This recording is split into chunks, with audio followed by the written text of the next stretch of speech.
according to the Standards Interpretation Committee, was asked the question of, what exactly is the criteria or definition for visually distinguishable, and is it considered visually distinguishable if it can be identified by an expert, or must it be visually distinguishable to the common person? And the answer from the Standards Interpretation Committee was that if you placed two samples of crops side by side, the common person would be able to say, okay, this is definitely different. So, for example, a dark Highland soybean and a clear Highland soybean, anybody who looks at those two, soybeans side by side would be able to say, yes, this sample is different from this sample. If you look at, if you take wheat, for example, and you look at soft red wheat versus soft white wheat or hard red wheat, that's going to be extremely difficult for the common person to distinguish between those two crops. A trained grader or plant breeder, sure, they'd be able to tell that difference. So the idea is, well, do we shift that definition of visual distinguishability to something more precise and create more options for growers? So, for example, if you grew soft red wheat conventionally and hard red wheat organically, right now that would not be permitted. But if we changed the definition of visual distinguishability, perhaps it would be, because those crops are going to go, in most cases, those crops are going to go into separate markets anyway. So again, kind of on our checklist here, that's going to open up a few more options for growers. It's not really going to address the contamination risk, or again, making farmers commit to organic.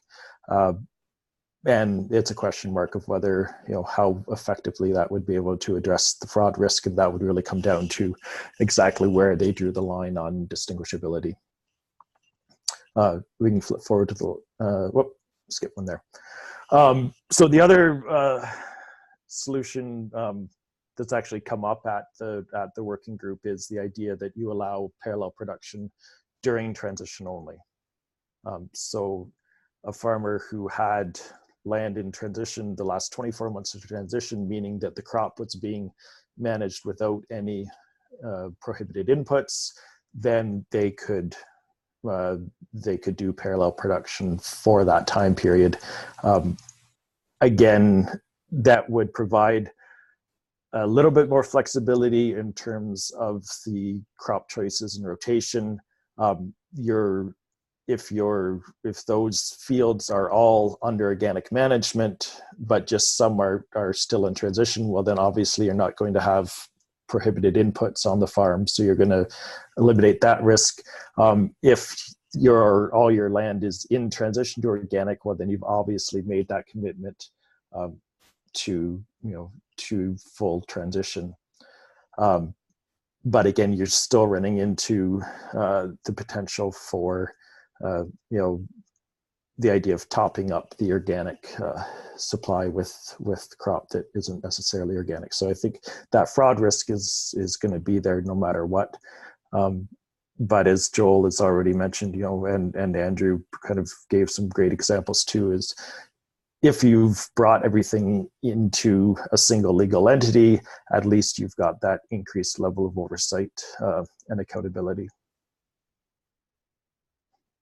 That's okay. Great. So it's time to open it up to questions. I have so many questions, but I want to let other people ask questions.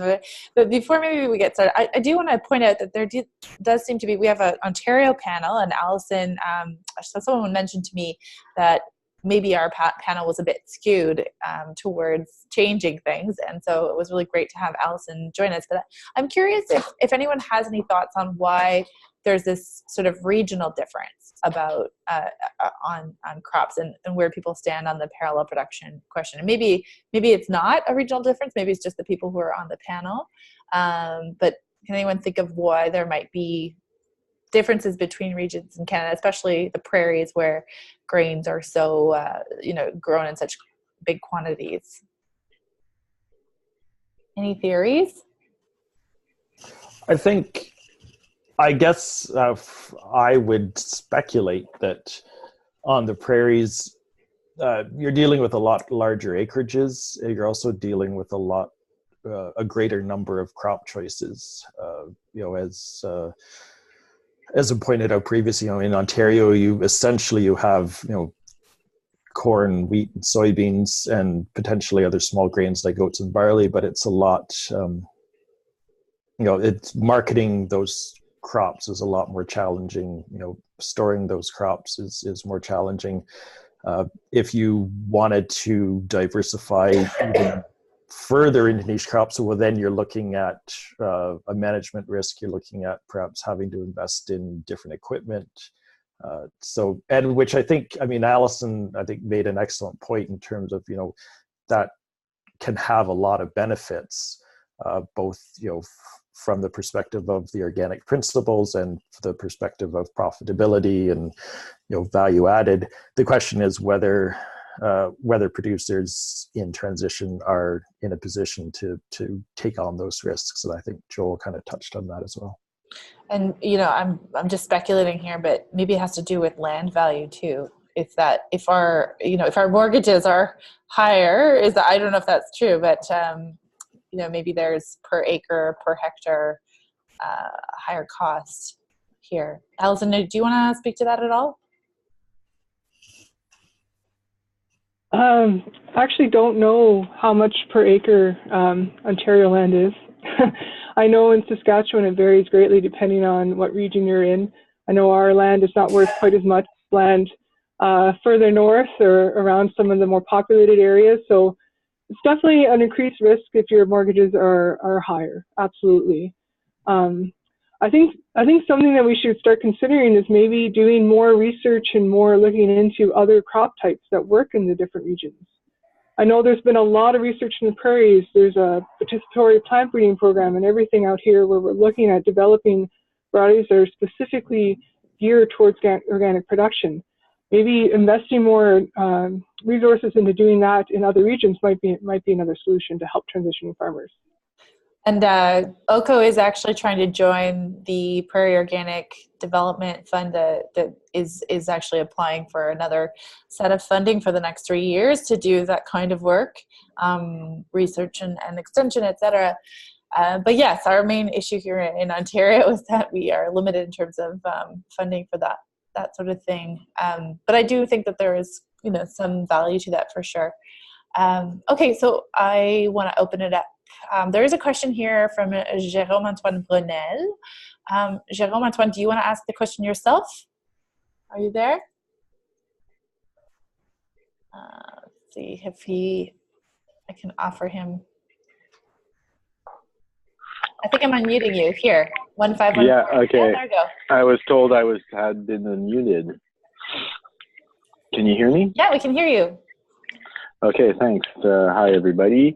I was just pointing out on the chat there that the initial petition to the standards was really based on what we've been talking about a certification and inspection issue, so that it would that not allowing parallel production prevents the certification bodies from properly auditing the non-organic production in the businesses. And the crops working group did recognize this in its answer. It said allowing parallel production would give the opportunity for inspectors to take a look at what is happening in the non-organic part of the production. So for me, this is very much an inspection and fraud issue. I know there will be fraud either way, but I just wanted to know, I know a lot of people are sitting on the fence, but if the panelists can just say yes or no, would allowing parallel production allow more rigorous inspection and certification? What is your take on that? I know the philosophical arguments and the worry about consumer trust, all those are very valid, and we can argue about those. But I was just really wondering, from a certification process, rigor process, inspection, what exactly are everyone's positions on this. And I'm just going to add on to this question, because I'm a facilitator, I can do that. Is there any capacity within the standards to require additional entities to be, disclosed and shared? So maybe we don't say that you have to have one single entity, but if you have another entity that you have to share it, or if your wife has one, or if another family member, I guess there's so many ways to get around it. But so that's my question to add on to that. And then I'm actually going to ask Joel to speak to it first. I figured it would come to me first. I do think that having everything under one legal entity would improve the rigor of the system. Whether allowing parallel production within the standard, how it is allowed under the standard, and how that's written to encourage that everything be under one legal entity or everything be under supervision of the certification bodies is the question that we have to do a lot of work on and a lot of thinking about. I don't think that the standard could require that multiple legal entities be involved if they exist. I think that would potentially have to be a regulatory change or a change within the contract between the certification body and the client. There is the potential for that to happen at the contract level or at the regulatory level, potentially. But that's, it gets very complicated because, again, it could be in the same person's name, it could be a family member, it could be whatever. And how far you can take that becomes complicated. Mm-hmm. Allison, you had mentioned you thought that this would, having something under a single entity would actually increase the burden on a producer in terms of certification and inspection. Do you have any thoughts on that? Well, that specific point, I think I was referring to the fact that you have more paperwork involved, cleanouts. Actually, well, I would assume you would have to document cleanouts then at that point, just like you do on a processing level. But yeah, just to speak again to that, it has come up in the working group how to put in the standards that you need to disclose additional companies, or you can only have one company. And as far as I know, it's not been resolved yet, but I think it is something, if it can be written in, it would be another way to strengthen the standards. But I'm not an expert on legal stuff like that. Does anyone else want to speak to that? Yeah, Carolyn, in terms of it's Hugh Martin, and in terms of different companies, I think we have to recognize that on a lot of farms, there are legitimate reasons for having different companies. It may be a different ownership group. For example, it may be a father and two sons in one company. It may be a husband, wife, and the other company, say one of the sons and his wife, something like that. So there are legitimate reasons for having separate companies, and that sometimes get in the way of this.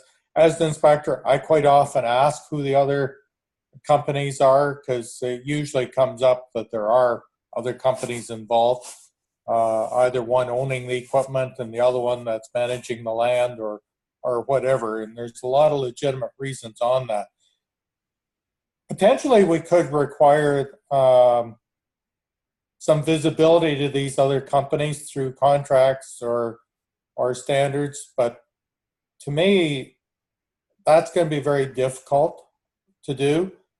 And if people want to cheat the system, that's where they would create separate companies regardless. So I don't know how you really get around that. I think that intent would always be part of it. And most people are honest, but there's always a few. Okay, Hugh, I'm actually going to reiterate this for Jérôme Antoine's benefit. Do you think it would make including parallel production would make a rigorous inspection and certification, yes or no? Do you think it would be more rigorous to have one single entity or two? It would be a little more rigorous, depending on how complicated the whole farm is. If you're looking at a small farm, it wouldn't add a whole lot of extra time to the inspection, but it would add a little. And you do have that transparency, and some farms we have that now. Where we get into it. But it's very difficult to have that oversight over other fields that the operator doesn't want you to see because it's in another company. Yeah, so I'm not going to hound everybody for their yes or no on that, Jérôme Antoine, but I'm assuming that people would say mostly yes, and that there are some problems associated with that. And I think Allison's point is really, really important there, which is that even if you allow parallel production, you do take away the incentive to create other entities. But like Hugh mentions, there are a lot of other reasons, especially if you don't want something to be inspected. I don't see there being a real ability or capacity within the standards to require that those pieces be disclosed if someone wanted to create another entity. So maybe that's a question for somebody with legal expertise. Another question by Jérôme Antoine was, do we know if the new organic regulation proposed in Europe will allow parallel production? Does anyone know that? Okay. I don't know that, but I have heard that there is a movement in Europe to go away or to allow parallel production, but I don't know the details. I don't know when that's going to happen, if it'll happen at all, but I have heard rumors. Joel? Joel looked like he was asking someone else. Yeah. According to Simon, who's been doing a review of international standards and equivalencies and stuff that we have, it does not currently include any change to parallel production or any allowance for parallel production. Okay, I wanted to ask this question earlier, and I think it's still really valuable. With all of the additional testing that buyers are doing anyways, are we really concerned about major contamination and fraud at this point? Or is it simply because it's the prerogative of the buyers whether they do the testing or not, or the market? So I know GE testing is a big thing for exports to Europe. But yeah, maybe someone could speak to how much prevalence there is of testing and how much that has an impact on this issue. Well, if I just comment on that from a buyer's perspective, as far as residue testing goes, it's just not economical or feasible to do on every load or at the elevator. We can send samples to be tested, but that is the only way to really know. It isn't so much that people are deliberately putting GM crops in non-GM crops. There's so much non-GMO corn grown now in general that unless you're doing the residue testing on the corn, you can put that in. And the same with IP soybeans. It's not a GE problem. That's the testing. We test for GE. That's no problem. We can do that. We can do that at the elevator, corn, soybeans, no problem. It's the non-GE crops that are being grown conventionally that the only way to really know is to do chemical residue testing, which isn't feasible from a buyer perspective to do on every load, especially when it could be 400 bushel wagons at a time. Even truckloads is hard to be feasible. And so unless there's some way to either do that at the elevator or whoever's buying it, it's hard to do anything different. So I think that's where the biggest issue is, and I don't know what the solution to that is. Okay, so we have about 10 more minutes. I don't see any other questions from the participants at the moment, but I want to really invite people to share. I also want to encourage the participants to offer any solutions that they see as part of this discussion. So, maybe I should ask the panelists here, of the three sort of compromise solutions that Rob was mentioning, and also my question about whether crop insurance could play a role in this. I'm curious if any of you have preferences on which compromise situations would work better or worse. Allison, maybe I'll start with you, because I think you, I think you have been part of these discussions in the past. I'm curious what you think specifically about the transition one. pardon me, specifically what I think about the transition solution. So only, parallel production will only be allowed for in transition products. Right. I mean, Rob presented three really, really interesting solutions. I think the only one that I would lean towards, if I had to pick one, it would be the third one here in front of us still, the parallel production during transition, just because you reduce the residue risk. As was just spoken to, getting tested for residues is extremely expensive, and it's not feasible to do for all loads. So any effort to reduce that is my main concern. But it's just hard. Again, I keep going back to the consumer. I think it's hard to say what they would think of a solution like this, but it is probably the least, the one that I think would be the best option of the three. One thing that, if I can just go back a little bit, Joel mentioned something really interesting to me in his presentation about transaction certificates. And I think that's something they're starting to do in some of the certifiers out here in the prairies as another type of solution as well, with if you allow parallel production, keeping that, putting that aspect in there and requiring certifiers to have transaction certificates. And I'm just wondering, in Ontario, is that something that's started to happen already as an option, or is it something that's just strictly seen out west? Andrew or Rob? All the U.S. customers require a transaction certificate. They will not pay us without a transaction certificate with every load. So we do a lot for all U.S. customers. Other than that, it's only done by request. So I don't see any Ontario customers requiring it right now. But we have the odd one that will ask for it, but it's not required. And the transaction certificate really just is sort of is ensuring that there's a clear audit from when a load is transferred. Is that? Can you just clarify that again? It's almost like a second validation per load. So it's okay. Like we were talking about before, off farm, you don't really have any weights. So this is to put a specific weight saying that this weight, so all the transaction certificates for us anyways, it's a weight with the tickets that it was applied to, and it just kind of gives you, okay, so we're certifying this specific lot and this weight, and it's more or less a double checking system, as I see it.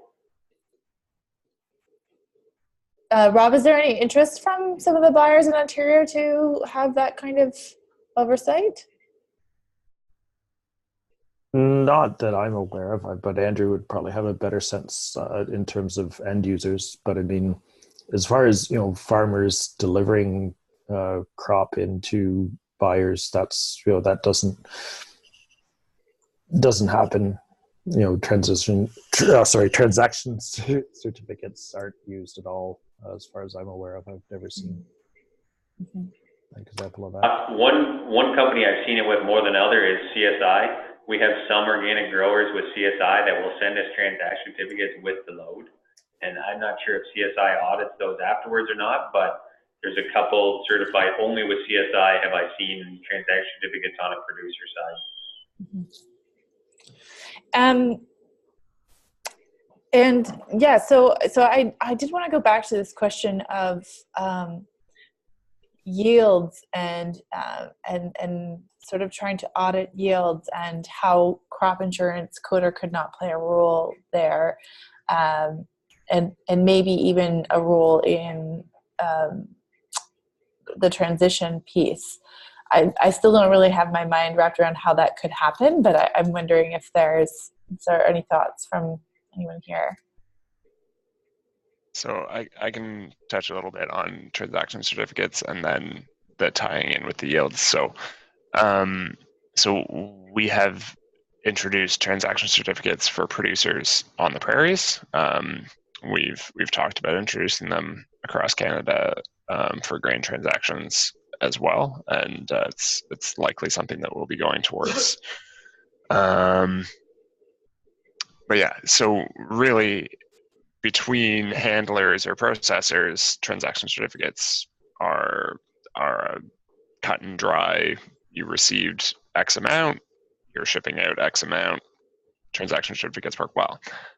At the production scale, your transaction certificate system is only as good as your yield estimation system. So yield estimations is definitely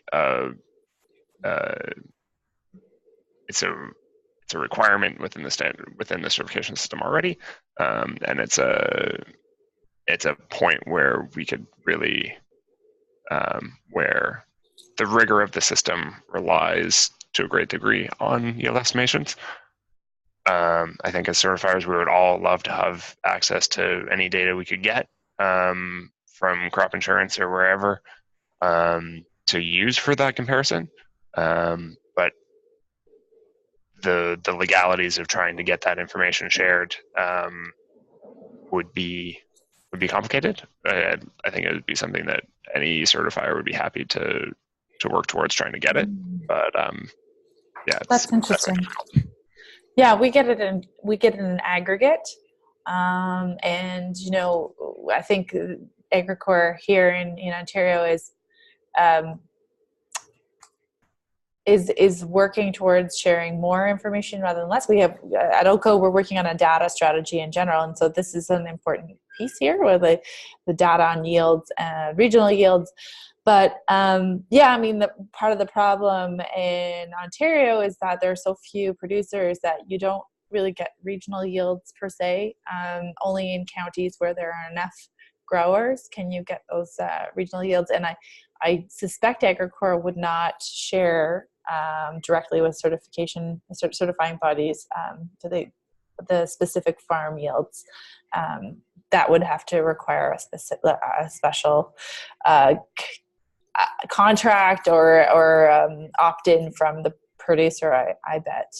But then you just, it's another question of privacy. So, Carolyn, we couldn't get that information direct from Agricor, but I think that any of the farmers who have crop insurance through Agricor we'll have a certificate. Will probably have a statement at the end of the year that will estimate the yields that they had on their farm last year. And as part of the inspection, we could ask for those from the individual producer. The big problem is that we only have 25-30% of producers who are in crop insurance. So by far the majority of producers won't have that from Agricor because they're not participating in the program.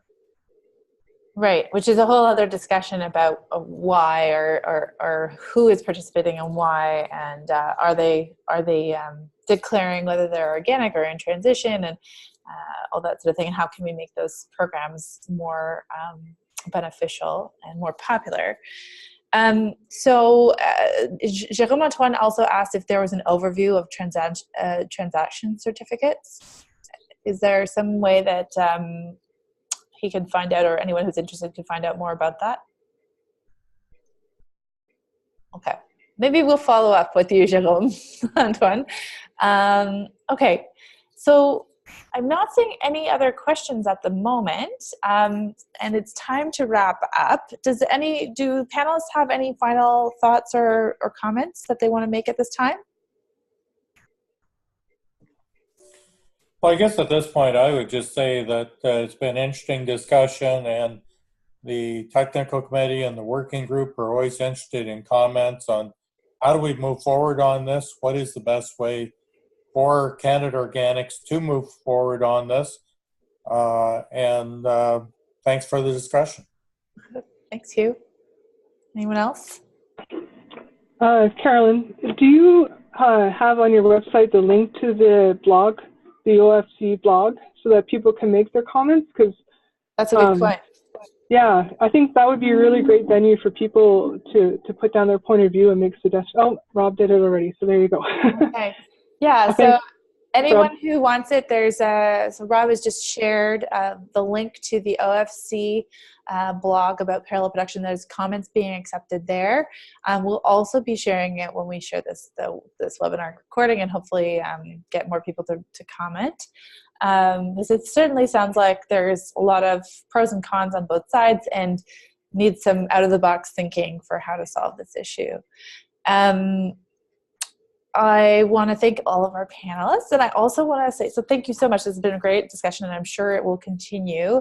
And for all of the participants, if you have some good ideas that you want to workshop, I think you can feel free to reach out to any of our panelists, but also to OCO with your thoughts.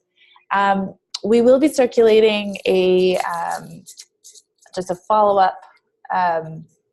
Just wanted to go over quickly. So for everybody who is available, who's on here, there is a whole process around this. Working groups are still trying to work out some of these issues, and those recommendations will go to the technical committee, but then draft standards will be circulated for comment as well. So we don't expect that this process will be complete before the final version of the standard should be available in November 2020. But so this conversation is part of a longer term conversation on where we're going to go next with the standard. So please do feel like you can reach out to either Simon or Nicole Boudreau or any of our panelists or OCO itself. And I wanted to mention today, as we speak, so we are working on, there's a whole bunch of other webinars coming up, and OCO is hoping to have a poultry and outdoor access webinar in January. There's a couple of other webinar suggestions, but it'll just depend on our capacity and potentially sponsors to help us put on these webinars. I did want to mention that today, as part of OCO's efforts, we've been trying to get a regulation in the province of Ontario to make sure that anything called organic is actually required to be certified. And today, our private members bill is going to second reading as we speak, and is being debated by some MPPs. So we're hoping to make some announcements about that soon. It's pretty exciting. Yeah, again, I want to say thank you, and the recording will be shared as soon as we have that available, and we'll welcome your feedback on this. So thanks again, everyone, and I think we'll be ending the webinar now. Thank you. Thank you. Everyone.